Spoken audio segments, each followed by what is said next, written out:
दूसरा इतिहास उसका 24वां अध्याय 15 और 16 पद को देखेंगे। Second chronicles chapter 24 versus 15 and 16।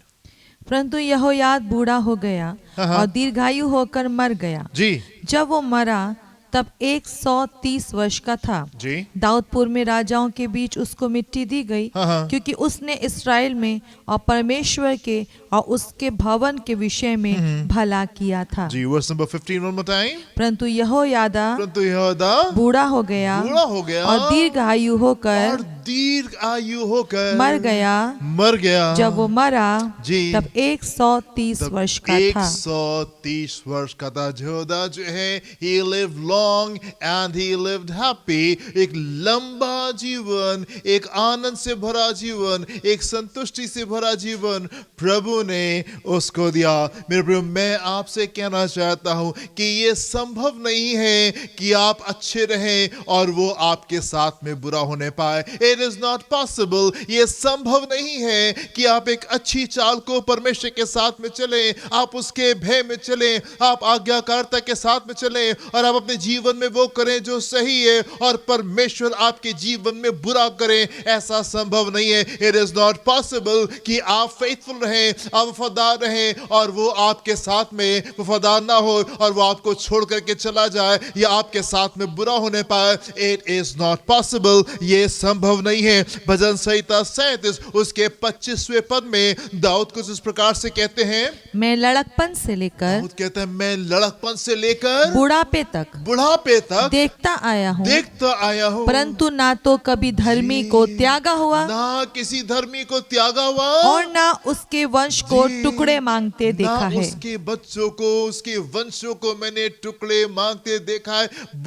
मैं बच्चा था पर अब मैं बूढ़ा हो गया हूँ। इतने लंबे जीवन में मैंने किसी धर्मी जन को नहीं देखा, मैंने किसी प्रभु के जन को नहीं देखा, मैंने किसी ऐसे जन को नहीं देखा जिसने प्रभु का भय अपने जीवन में माना, जो कि आज्ञाकारिता के साथ में प्रभु के पीछे चला और उसके पास में कुछ ना रहे, उसको प्रभु ने छोड़ दिया हो या उसके बच्चे जो हैं वो भीख मांगे। ऐसा मैंने अपने जीवन में नहीं देखा। आप मेरे साथ में एक और पद को देखें, अय्यूब उसका 4था अध्याय 6 और 7 पद को देखेंगे। यहाँ पे अय्यूब का मित्र जो है वो अय्यूब से क्या कहता है। जी क्या परमेश्वर का भय ही, क्या परमेश्वर का भय ही तेरा आसरा नहीं, और क्या तेरी चाल चलन जो खरी है जी तेरी आशा नहीं? क्या परमेश्वर का भरोसा हमारी आशा नहीं है? जी क्या तेरी चाल चलन जो खरी है, जो हमारा चाल चलन जो खरा है, तेरी आशा क्या नहीं? ये हमारी आशा नहीं है? क्या तुझे मालूम है जी कि कोई निर्दोष भी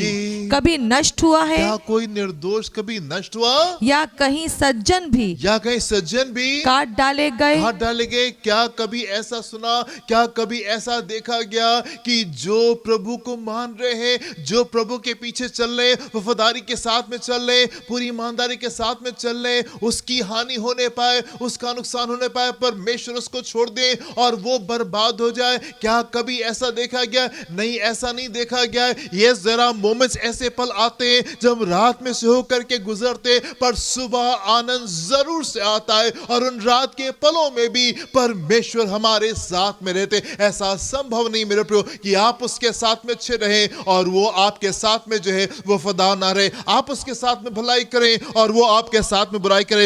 it is not possible. Proverbs 10 chapter 3 नीति वचन उसका 10वां अध्याय 30वें पद को देखेंगे। यहाँ पे क्या लिखा हुआ है?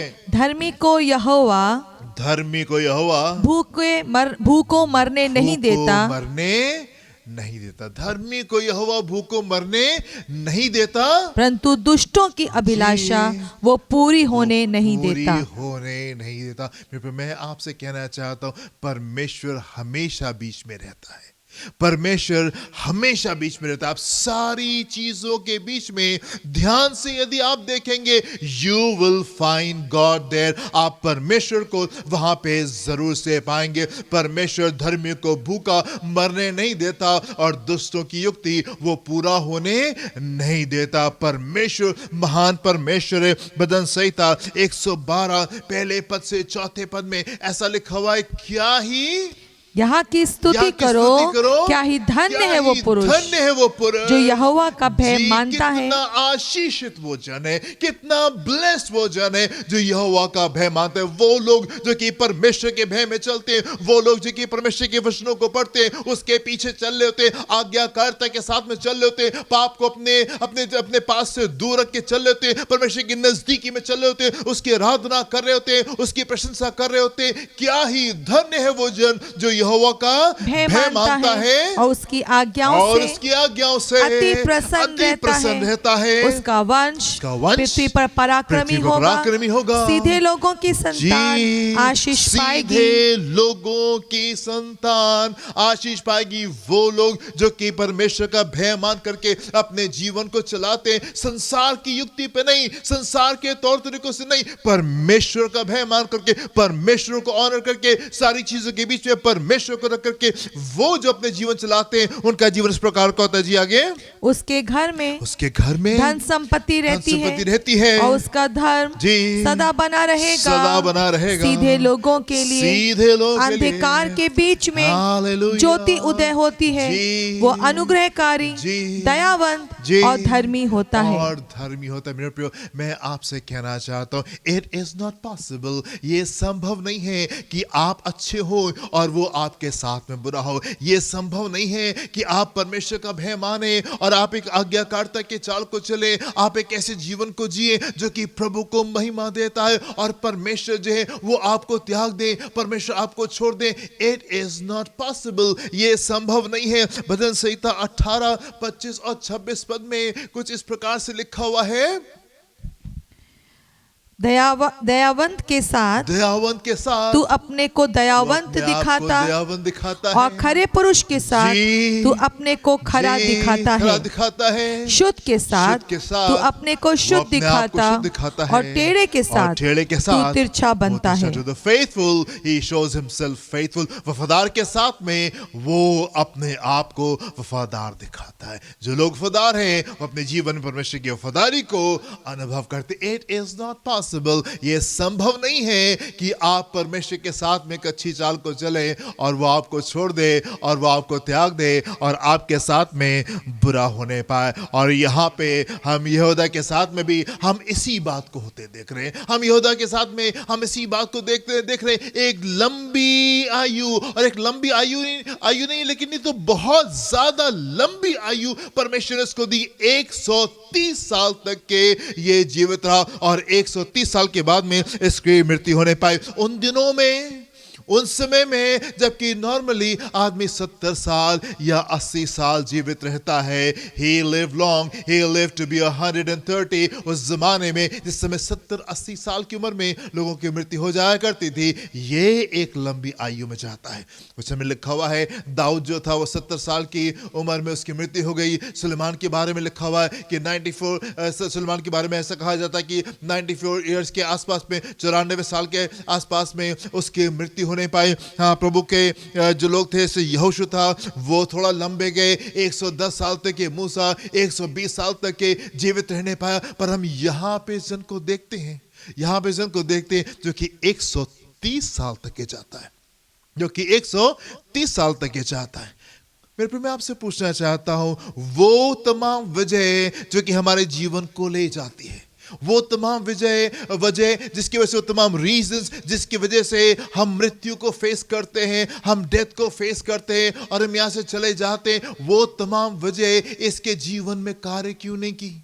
वो तमाम रीजंस इसके जीवन में ऑपरेट क्यों नहीं किए? वो तमाम रीजन जो लोगों को 70-80 साल तक का लंबा जीवन देने के बाद में उनको ले जाते हैं, इसके जीवन में वो ऑपरेट क्यों नहीं किए? सिकनेस, कई बार बीमारियां आती हैंगी जीवन में, हम देखते हैं, और कई बार बीमारी जो है वो हमको लेकर के चली जाती है। हार्ट अटैक्स हो जाते हैंगे, दिल के दौरे पड़ते हैं, किडनी की दिक्कत होती है और अन्य प्रकार की दिक्कतें होती हैं। लोग उस कारण से चले जाते हैं। कई बार हम देखते हैं एक्सीडेंट्स हो जाते हैं।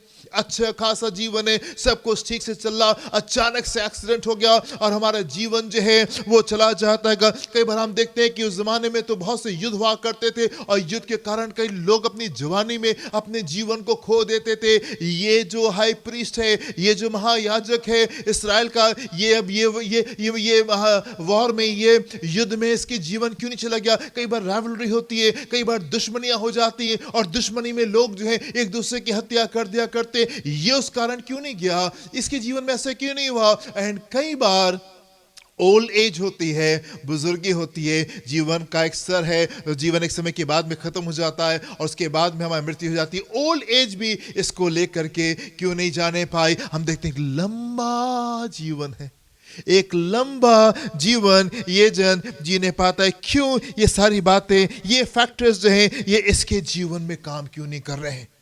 ये फैक्टर्स इसके जीवन में काम क्यों नहीं कर रहे हैं? कई बार हम अपने आप को बड़ा सिक्योर करने की कोशिश करते हैं, सुरक्षित करने की कोशिश करते हैं, अपने जीवन को सुरक्षित रखने की कोशिश करते हैं, और वो सुरक्षा जो हम अपने लिए प्रोवाइड करते हैं हम उसमें बड़े आनंदित होते हैं और बड़े मगन होते हैं। हमको लगता है नहीं, हमने अपने आप को बड़ा सुरक्षित रखा है, राइट? सुबह उठ करके वॉक पे जाना, एक्सरसाइज करना, जिम जाना, ताकि अपने आप को हेल्दी रखें। हम खाने के ऊपर बहुत ध्यान देते, नहीं हम ये नहीं खाएंगे, हम ये नहीं खाएंगे, कहीं यहाँ से दिक्कत हो जाए। ये चीज़ें दिक्कत को पैदा करती। खाने की चीज़ में कई बार लोग बहुत चूजी होते हैं, बहुत ध्यान से चीज़ों को खाते हैं कि नहीं भाई ये हानि पहुँचा सकते हैं हमको। सो वो अपने आप को सिक्योर करने की कोशिश करते हैं। जब हम बाहर निकलते हैं, रोड के ऊपर होते हैं, हम देखते हैं कहीं कोई एक्सीडेंट नहीं हो जाए, कहीं कोई दिक्कत ना हो जाए, हम उसमें ना चले जाएं, हम अवॉइड करते हैं। हम लड़ाई झगड़ों को, टेंशंस को, प्रेशर्स को हम अवॉइड करने की कोशिश करते हैं कि कहीं इस प्रकार से चीजें ना हो जाए जो कि हमारे जीवन में हानि को लेकर के आने पाए, हमारे जीवन को कट शॉर्ट करने पाए, छोटा करने पाए। कई बार हम ढेर सारा पैसा इकट्ठा करके हम रखे होते हैं कि नहीं, कभी बुरा दिन आएगा,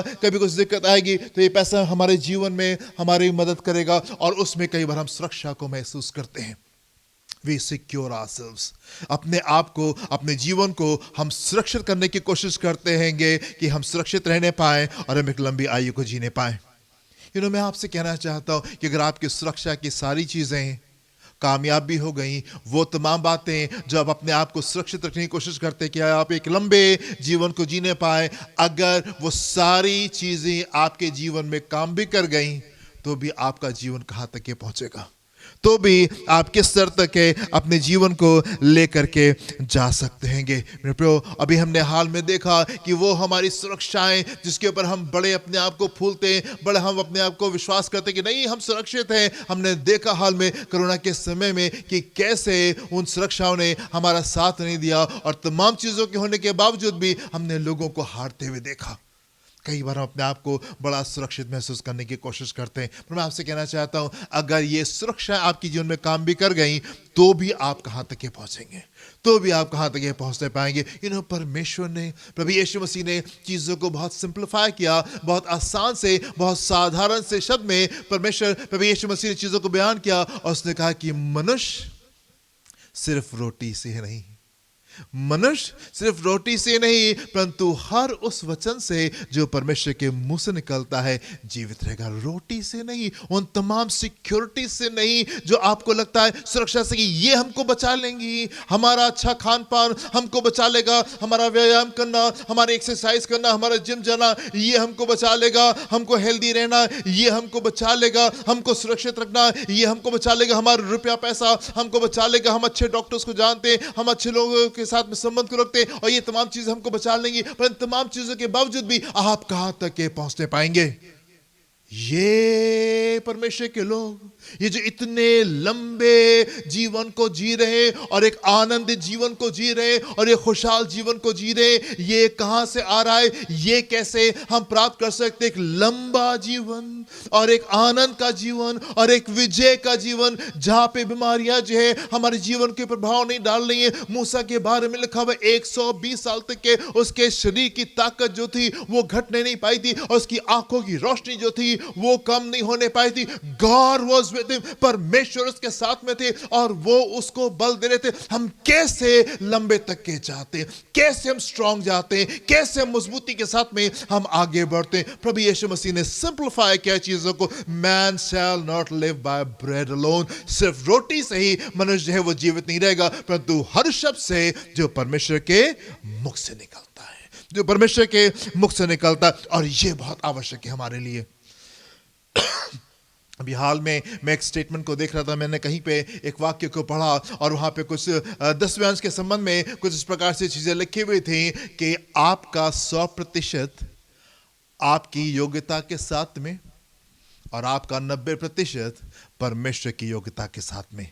कौन जरा दूर तक के जाएगा? आपकी कमाई, जो कुछ भी आप अर्निंग्स करते हैं अपने महीने में, वो सारी आप अपने पास में रखें और 10वां परमेश्वर को मत दीजिए। 100% आपका पैसा आपकी योग्यता के साथ में, एंड यदि इसमें से आपने 10% परमेश्वर को दे दिया, सो 90% आपका पैसा, आपकी चीजें परमेश्वर की योग्यता के साथ में। कौन लंबे जाएगा? कौन सी चीजें जो है वो लंबे लेकर के जाएंगी? मेरे पे मैं आपसे कहना चाहता हूं, परमेश्वर सारी चीजों के बीच में होते हैं, सारी चीजों के बीच में होते हैं। उन समय में, उन टाइम्स में, उन दिनों में जब लोग आमतौर से 70-80 साल यदि कोई जी ले तो कहे वाओ मैंने अच्छा जीवन को जिया और मैंने अपने पूरे जीवन को जी लिया।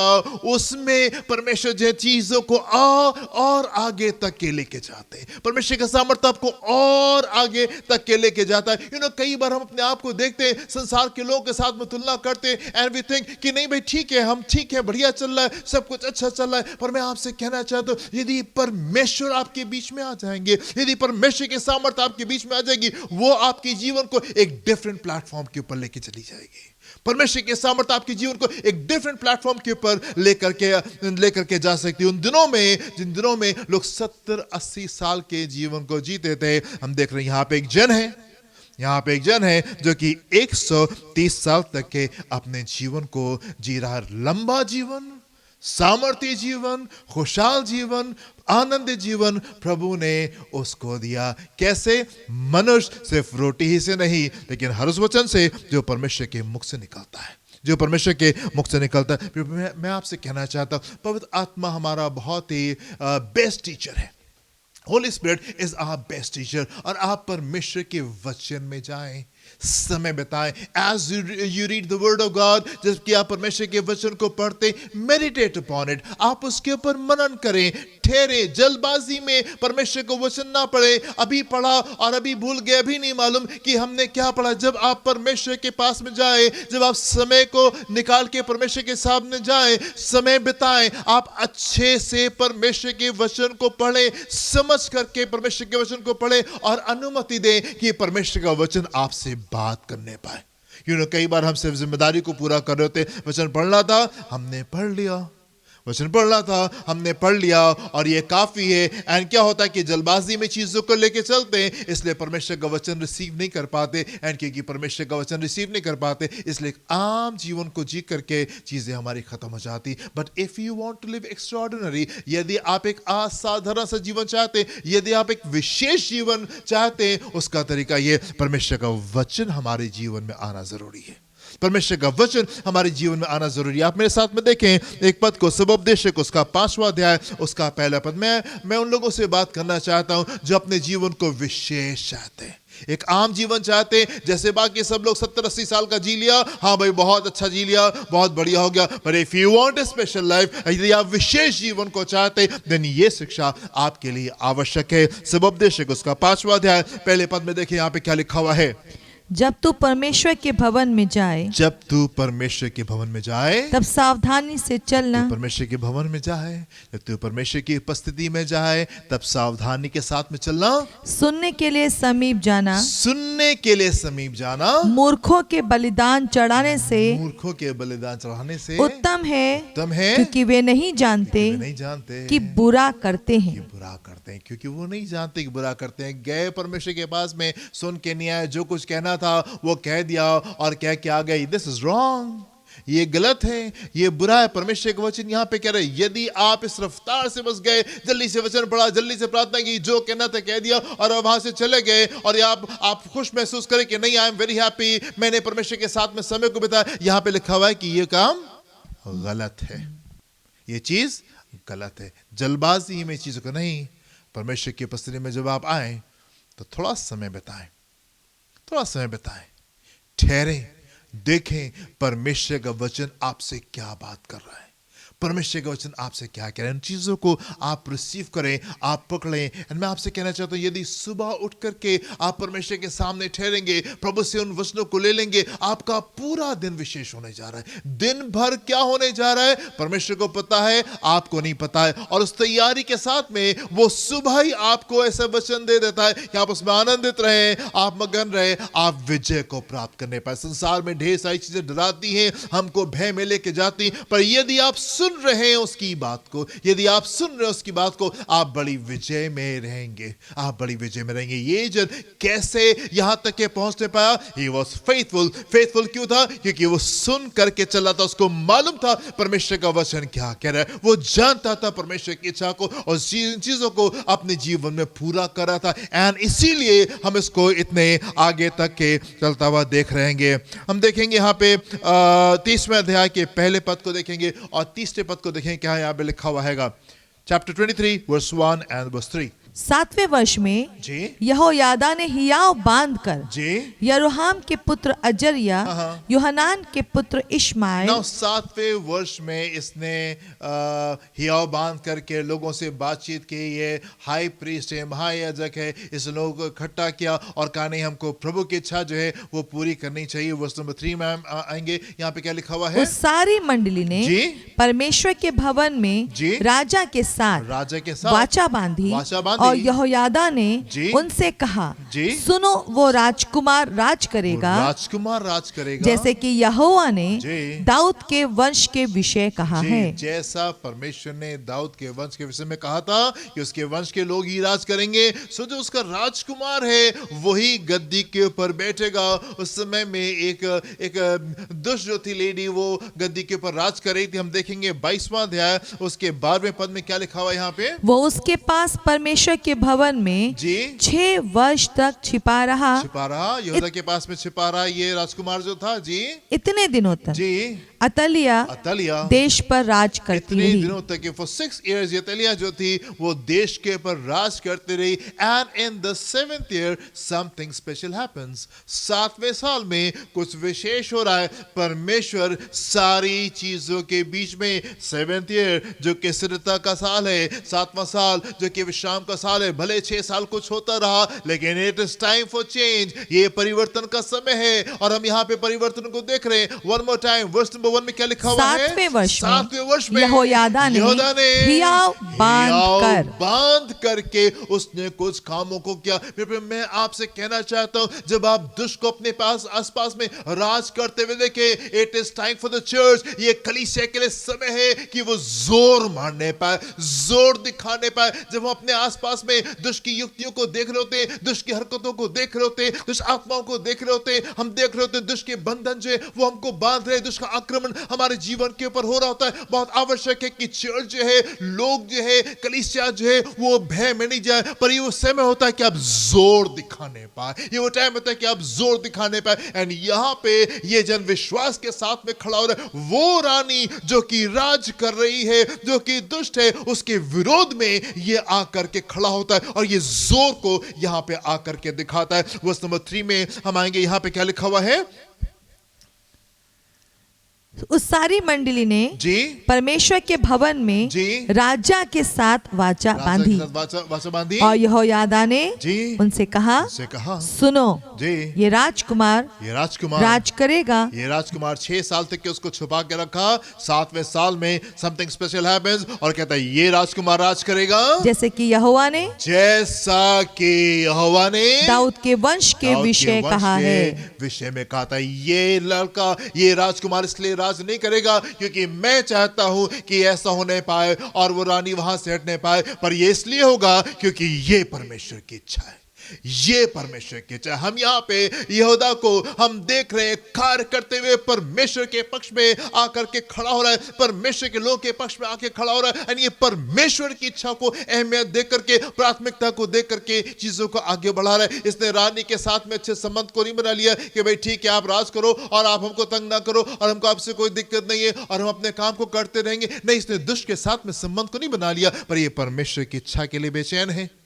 ये परमेश्वर की इच्छा के लिए बेचैन है। 7वें वर्ष में ये जोर को दिखा रहा है और कह रहा है नहीं, जो प्रभु की इच्छा है वो हमारे बीच में पूरी होगी, जो प्रभु की इच्छा है वो हमारे बीच में पूरी होगी। ये दुष्ट जो है ये जबरदस्ती गद्दी के ऊपर आकर के बैठ गया है। दुष्ट जो है ये जोर को आकर के दिखा रहे, ये दुष्ट जो है ये दुष्टता को कर रहा है, फालतू में लोगों को मार रहा है, पर हम जोर को दिखाएंगे।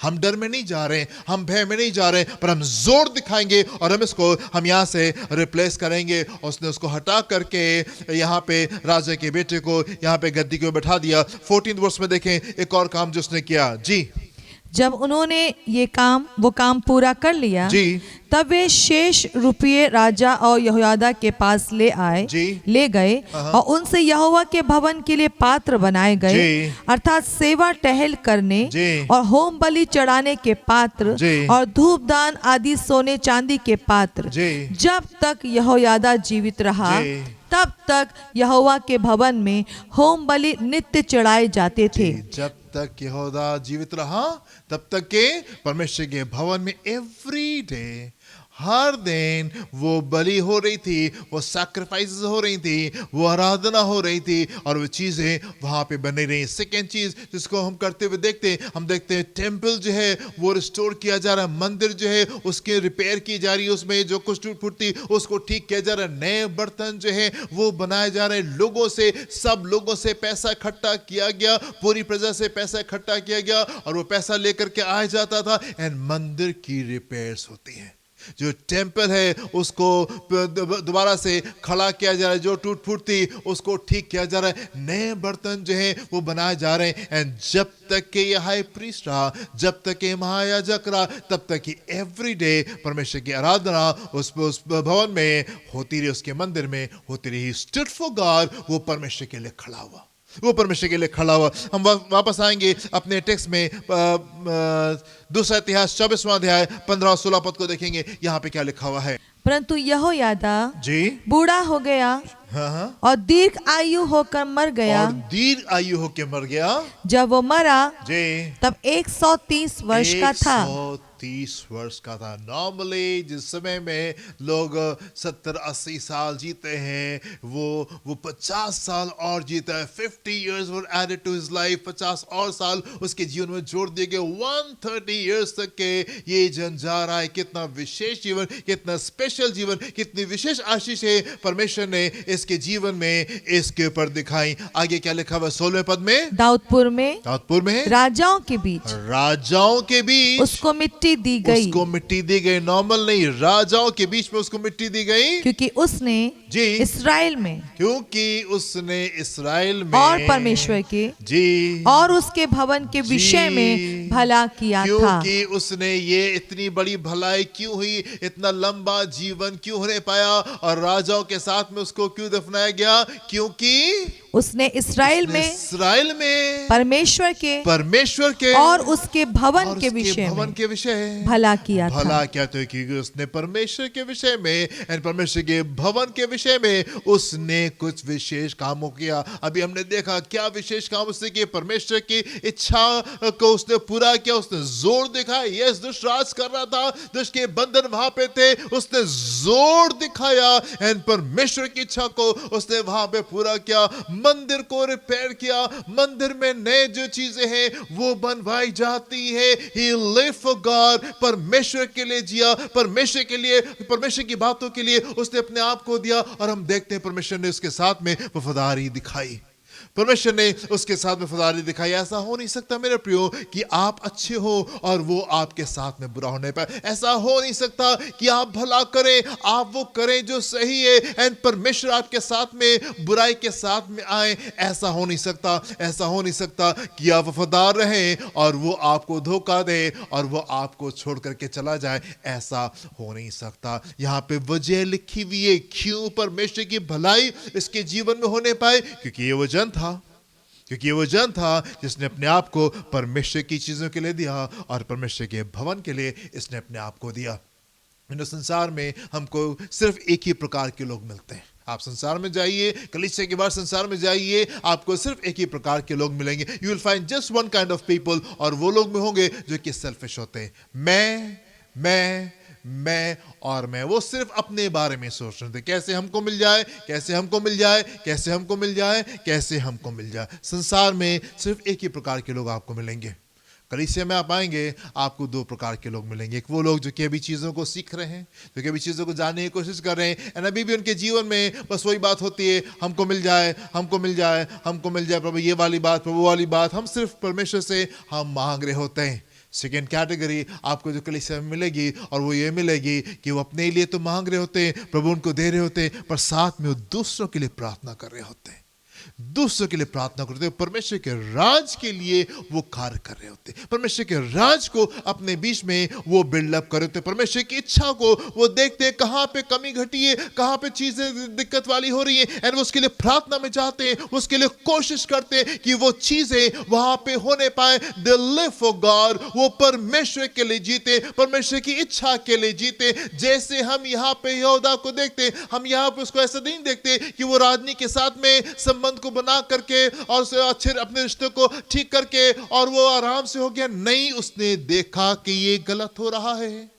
और वो बीच में आया, उसने जोर दिखाया और परमेश्वर की इच्छा को उसने वहां पे आकर के पूरा किया। सो ये वो तरीका है, हम उसको परमेश्वर की इच्छा को पूरी करते हुए देख रहे हैं, एंड परमेश्वर जो है उसके पक्ष में आके खड़े होते हैं। कलीसिया में दो प्रकार के लोग होते हैं। एक वो लोग होते हैं जो कि सिर्फ अपने लिए प्रार्थना कर रहे होते हैं, प्रभु हमको ये मिल जाए, प्रभु हमको ये मिल जाए, प्रभु हमको ये मिल जाए। और दूसरी कैटेगरी उन लोग की होती है जो कि सेवा कर रहे होते हैं, जो कि दूसरों के लोगों के में इन्वेस्ट करते हैं। हम देखते हैं कहां पे चीजें गड़बड़ है, कहां पे चीजें दिक्कत वाली है, कहां पे कमी घटी हो रही है, and we stand for that, और हम उसके लिए खड़े होते हैं और वहां पे परिवर्तनों को हम लेकर के आते हैं। आमीन। परमेश्वर ने आपको डिफरेंट कैटेगरी के लिए रखा है कि आप जो है परिवर्तन को लेकर के आने पे। आप परमेश्वर के वचन में जाएं और आप पाएंगे हर एक परमेश्वर का जन जो कि ऊंचे स्तर को प्राप्त करने पाया, वो जन था जिसने परमेश्वर के लिए अपने जीवन को दिया, जिसने परमेश्वर की इच्छा को अपने जीवन में पूरा किया और परमेश्वर की इच्छा के पीछे वो चला और देखा उसने कि परमेश्वर क्या चाहते हैं, उन कामों को उसने अपने जीवन में किया। हर एक जन जो कि अपने जीवन में ऊंचे स्तर के ऊपर पहुंचने पाया। मूसा के बारे में लिखा हुआ है इब्रानियों उसका 11वां अध्याय 24 से 27 पद को देखिए क्या लिखा हुआ है यहाँ पे। विश्वासी से मूसा ने सयाना होकर फिरौन की बेटी का पुत्र कहलाने से इनकार किया, इसलिए कि उसे पाप में थोड़े दिन के सुख भोगने से परमेश्वर के लोगों के साथ दुख भोगना अधिक उत्तम लगा। उसने मसीह के कारण निंदित होने को मिस्र के भंडार से बड़ा धन समझा, क्योंकि उसकी आंखें फल पाने की ओर लगी थीं। विश्वास ही से राजा के क्रोध से ना डर कर उसने मिस्र को छोड़ दिया, क्योंकि वो अनदेखे को मानो देखता हुआ दृढ़ रहा। क्योंकि वो अनदेखे को मानो देखता हुआ दृढ़ रहा। उसने अपनी तमाम बातों के बीच में परमेश्वर को देखा, तमाम बातों के बीच में परमेश्वर को देखा। उसने सिर्फ अपने जीवन को नहीं देखा, भाई हम खुश हैं, हमसे बाकी से क्या मतलब, आई एम हैप्पी, हम खुश हैं, हमारी चीजें ठीक चल रही है, हमारी चीजें बढ़िया चल रही है, हमसे क्या मतलब, हमको सिंहासन मिलने जा रहा है और हम सिंहासन में बैठेंगे, हमको बाकी चीजों से क्या मतलब। नहीं नहीं, अगर ये सिर्फ अपने बारे में सोचता तो ठीक है, हो सकता था 70-80 साल तक के ये एक अपनी आयु को जी करके ये मर जाता। पर क्योंकि इसने अपने आप को परमेश्वर के राज के लिए दिया, क्योंकि इसने अपने आप को परमेश्वर की बातों के लिए दिया, इसने वो बातें जो कि इसको अपने आसपास में गड़बड़ दिखाई दे रही थी, दिक्कत वाली दिखाई दे रही थी, वो प्रार्थना में गया, परमेश्वर से प्रार्थना की, प्रभु इन चीजों में छुटकारा चाहिए। भले वो चीजें कितनी बड़ी क्यों नहीं थी, भले वो चीजें कितनी डिफिकल्ट क्यों नहीं थी, भले वो चीजें कितनी इम्पॉसिबल क्यों नहीं थी, पर वो बातें जो कि उसके आसपास में गड़बड़ थी, उसने उन पॉइंट्स को लिखा और उसके लिए वो प्रार्थना में गया और अपने आप को दे दिया उन चीजों के लिए। और जब उसने अपने आप को उन चीजों के लिए दे दिया, हम देखते हैं एक विशेष जीवन, एक स्पेशल जीवन जो है वो मूसा को मिलता है। एंड वो 120 साल तक के जाता है, आखिरी के 40 साल बड़े विशेष उसके होने पाए। क्यों? क्योंकि उसने अपने आप को परमेश्वर की चीजों के लिए उसने अपने आप को दे दिया। आप दाऊद के जीवन में देखें, दाऊद के जीवन में देखें कौन सी बात ने दाऊद के जीवन में परिवर्तन को लेके आया। जब उसने अपने जीवन के बारे में नहीं सोचा, अपने जीवन के बारे में नहीं सोचा, पर गोलियत से लड़ने चला गया, पर गोलियत से लड़ने के लिए चला गया कि नहीं, मैं इसको मार दूंगा, इसको उठा दूंगा। ये जन जो कि परमेश्वर के लोगों को डरा रहा है, धमका रहा है, अपने जीवन के बारे में नहीं सोचा, लेकिन उसने अपने आप को दे दिया परमेश्वर के लोगों के लिए, परमेश्वर के राज के लिए उसने अपने आप को दे दिया। एंड तब हम देखते हैं विशेष काम इसके जीवन में होने पाया। सुलेमान को जब परमेश्वर ने दर्शन दिया, प्रभु ने इससे बातचीत की, मांगो तुम्हें क्या चाहिए,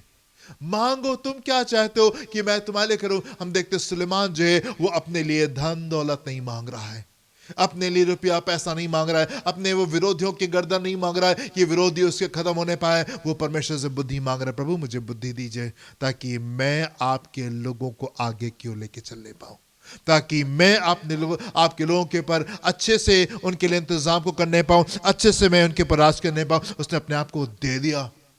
मरियम और यूसुफ के जीवन को आप देखें, अपने बारे में नहीं सोच रहे, अपने बारे में नहीं सोच रहे, लोग क्या कहेंगे, लोगों को हम कहां से जवाब देंगे, नहीं, परमेश्वर की इच्छा को उन्होंने अपने जीवन में प्राथमिकता दी।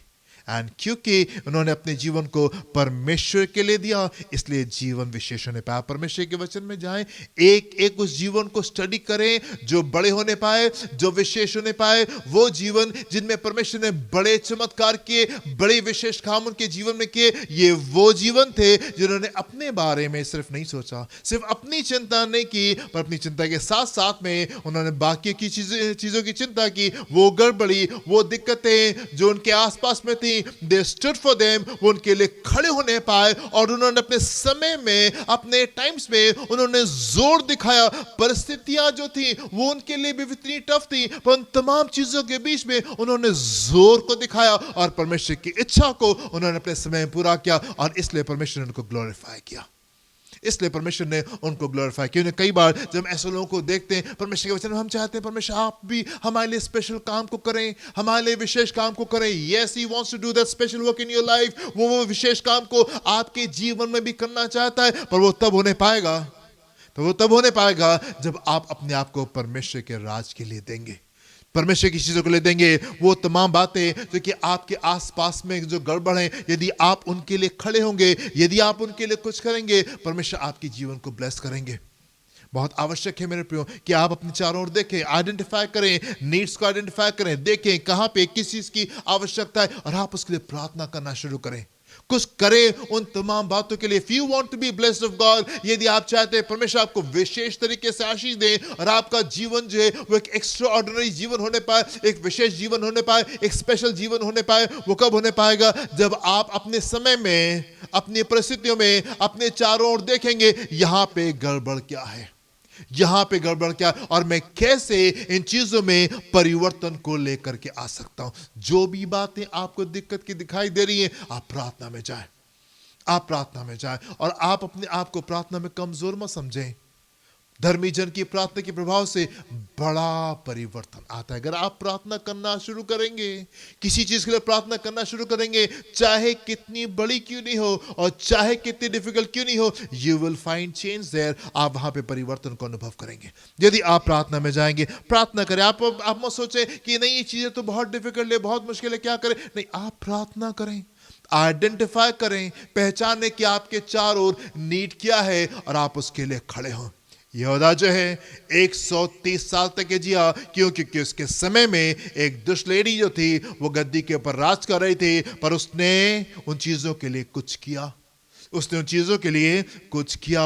वो खड़ा हुआ एंड 6 साल बीते, वो टाइम के लिए वेट करता रहा, वो वेट करता। 7वें वर्ष में उसने जोर दिखाया, उसने परमेश्वर की इच्छा को वहां पे आकर के पूरा किया। प्रार्थना में जाए। हर संडे हम लोग आपको प्रार्थना के पॉइंट्स देते हैं कि आप एक पॉइंट देते हैं कि आप इस चीज के लिए प्रार्थना करें। हम आपको एक पद देते हैं और जो पद आपको दिए जा रहे हैं आप उनके लिए प्रार्थना करें। यदि आपको प्रार्थना करने नहीं आती, वो पद जो आपको दिए जा रहे हैं आप उसके लिए प्रार्थना करें। वो पद जो पिछले दिनों में, पिछले हफ्तों में आपको दिए गए, आप उन पदों को उठाएं और आप उन पद के अनुसार, उन बाइबल वर्सेस के अनुसार आप प्रार्थना करें जो आपको शिक्षा दी गई है, जो आपको सिखाई गई। प्रार्थना करें। प्रार्थना परिवर्तन को लेकर आती है। यदि आप परिवर्तन को चाहते हैं, आप परमेश्वर का वचन उठाएं और आप पढ़ना शुरू कर दें। आप परिवर्तन को देखना चाहते हैं, नहीं मालूम कैसे आएगा, परमेश्वर का वचन उठाएं और आप पढ़ें उसको। आप पढ़ें। यदि आप चेंज को चाहते हैं, अपने आसपास आपको गड़बड़ी दिखाई दे रही है, चाहे वो छोटी हो चाहे वो बड़ी हो, यू वांट चेंज देयर, आप हमें परिवर्तन को चाहते हैं, नहीं मालूम कि कैसे लेकर के आएंगे, open the word of God, परमेश्वर के वचन को खोलें और आप उसको पढ़ना शुरू कर दें। आप उसको पढ़ना शुरू कर दें और आप वहां पे बड़े परिवर्तन को आप देखने पाएंगे। एक और काम है जो कि आप कर सकते हैं और वो ये कि विश्वास के साथ में रहें। आपका विश्वास बोल्ड होने पाए और वो दिखाई देने पाए। एक अच्छे विश्वासी जीवन को जिए। आपका विश्वास जो है वो जोर से दिखाई देने पाए। फेथ का जीवन, विश्वास के जीवन को आप आकर के जिए। वो कार्य जो परमेश्वर ने आपके जीवन में किए आप उनकी गवाही दें, आप लोगों को बताएं ये वो काम है जो प्रभु ने मेरे जीवन में किए हैं। आमीन। अपने आसपास देखें, आइडेंटिफाई करें कहाँ क्या गड़बड़ है और आप उस काम को करें। खड़े हों चीजों के लिए, परमेश्वर परिवर्तन को लेकर के आएंगे। अंत में एक और जन के बारे में देखेंगे और जिनने भी अपने समय में देखा कि चीजें कितनी गड़बड़ थी। उसने देखा कि राजा भी गड़बड़ है एंड प्रजा जो है ये भी परमेश्वर को छोड़ चुकी है और अपने मार्गों के ऊपर चली गई है। 3.5 साल के अकाल के बावजूद भी इनके मन जो थे वो नहीं पिघलने पाए। ये इतना सख्त समय था और उसमें एक परमेश्वर का जन जो है वो परमेश्वर की बातों के लिए आकर के खड़ा होता है and then something special happens. कुछ विशेष उसके जीवन में होता है। देखिए मेरे साथ में पहला राजा उसका 18वां अध्याय 44 से 46 पद को देखेंगे। यहाँ पे क्या लिखा हुआ है। 7वीं बार जी उसने कहा, एलिय्याह ने कहा, देख समुद्र में से मनुष्य का हाथ सा एक छोटा बादल उठ रहा है। एलिय्याह ने कहा अहाब के पास जाकर कहे, के पास जाके उसने अपने नौकर से कहा, जाके जुतवा कर नीचे जा, जी कहीं ऐसा ना हो कि तू वर्षा के कारण रुक जाए। थोड़ी ही देर में आकाश वायु से उड़ाई हुई घटाओं और आंधी से काला हो गया और भारी वर्षा होने लगी और अहाब सवार होकर यिज्रेल को चला। तब यहोवा की शक्ति एलिय्याह पर ऐसी हुई कि वो कमर बांधकर अहाब के आगे आगे यिज्रेल तक दौड़ता चला गया। अहाब के आगे आगे यिज्रेल तक के दौड़ता चला गया। Something special is happening here. विशेष काम यहाँ पे हो रहा है। ये वो टाइम है, ये वो सीजन है जबकि दुष्ट राजा अहाब जो है गद्दी के ऊपर राज कर रहा है और प्रभाव इतना ज्यादा था कि लोग जो थे उनके मन भी सख्त थे। वो भी प्रभु को जो थे वो छोड़ चुके थे, परमेश्वर को त्याग चुके थे। 3.5 साल सख्त अकाल रहने के बावजूद भी इनके मन जो थे वो पिघल नहीं पा रहे थे। यहाँ पे एलिय्याह खड़े होकर कहता है, तुम कब तक के दो चित्त के रहोगे? कब तक के तुम लोग अपने पाप में बने रहोगे? परमेश्वर है, उसकी आराधना करो। 3.5 साल के बाद में एलिय्याह जो है वो उनसे इस प्रकार से आकर के पेश आ रहा है, इस प्रकार से उनसे कह रहेगा। और उसके बाद में हम उन चीजों को देखते हैं जो वहां पे हुई। और उसके बाद में हम देखते हैं पहाड़ी के ऊपर ये खड़े होकर प्रार्थना कर रहा है। 7 बार प्रार्थना करने के बाद में छोटा सा बादल जो है वो दिखाई दिया और एलिय्याह ने अपने सेवक से कहा, जाओ और जा करके आपसे कहो कि अपना रथ लो और जल्दी से तुम यहां से निकलो, क्योंकि कसके बारिश होने वाली है और तुम फिर उस बारिश में तुम फंस जाओगे। और अहाब जो अपने रथ के ऊपर सवार होकर के यिज्रेल को भागता वो दौड़ता चला जाता है, अपने रथ के ऊपर चला जाता है। उसके बाद में लिखा हुआ है एलिय्याह जो है दौड़ता हुआ उसने अपने कमर को कसा और दौड़ता हुआ वो रथ के आगे आगे भागता हुआ निकल गया।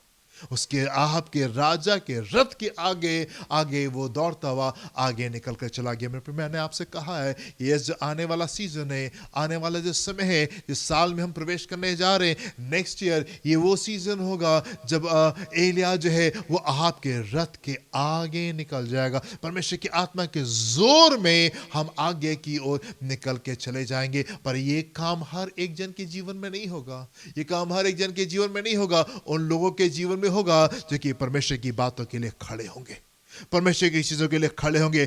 आसपास में देखें जो पाप आपको दिखाई दे रहा है, आप आसपास में देखें जो दिक्कतें आपको दिखाई दे रही है, आप कलीसिया में देखें जो दिक्कत आपको दिखाई दे रही है, you start praying for them. आप उसके लिए कुछ करना शुरू करें और जोर दिखाएं। ये वो समय कि आप जोर दिखाएं, और जब आप जोर दिखाएंगे, जब आप परमेश्वर के लिए खड़े होंगे, जब आप परमेश्वर की बातों के लिए खड़े होंगे, जब आप जोर दिखाएंगे, परमेश्वर आपको पकड़ लेंगे, परमेश्वर आपको छू लेंगे। एंड तब आप आने वाले मौसम में आप आगे क्यों निकलने जाएंगे, संसारिक बातों से कहीं आगे। आत्मिक जीवन में हम दौड़ते हुए हम आगे की ओर निकल जाएंगे। आहब के रथ के आगे एलिया भागता हुआ निकल करके चला गया। स्पेशल सीजन में हम एंटर करने जा रहे हैं, विशेष बातों में हम एंटर करने जा रहे हैं। पर यह आवश्यक है कि आप परमेश्वर की चीजों के लिए खड़े होने पाए।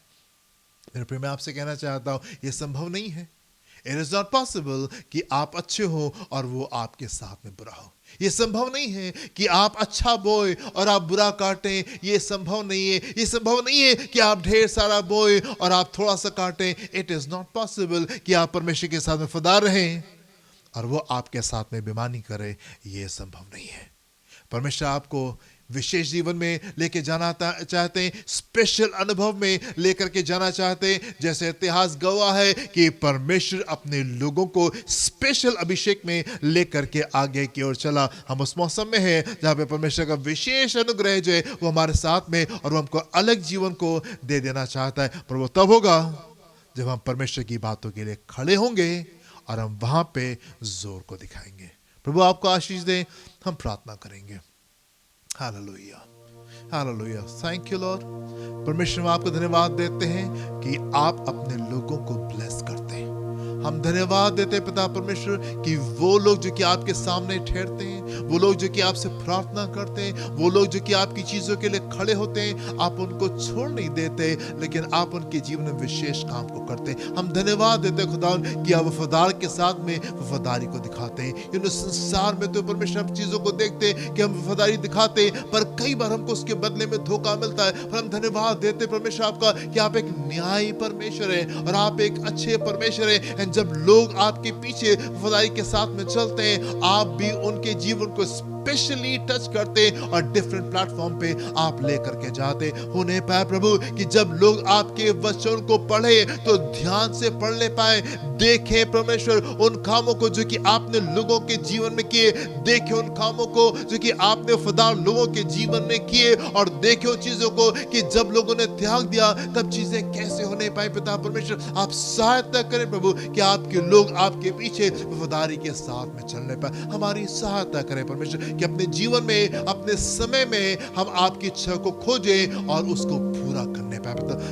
जो तमाम बातें हमारे आसपास में जो गड़बड़ होती है, हम उन तमाम बातों के लिए खड़े होने पाए, हम प्रार्थना करने पाए प्रभु, ताकि आपकी इच्छा हमारे बीच में पूरी होने पाए, दुष्ट की चीजें तोड़ी जाए और आपका राज आने पाए, आपकी चीजें खूबसूरत होने पाए। पिता परमेश्वर देखे संभाले, अपनी भली भाव दे, सुरक्षा को पूरी करें। कलीसिया के एक जन को छुए, जो भी इनकी नीड है, मेंटल, फिजिकल, इमोशनल, स्पिरिचुअल, वो आपके आसमानी भंडार के द्वारा पूरी होने पाए।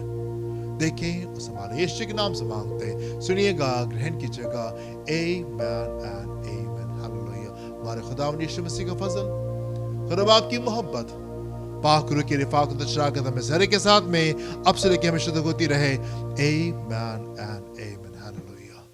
God bless you my dear friends. प्रभु आपको आशीष दें। जय मसीह की।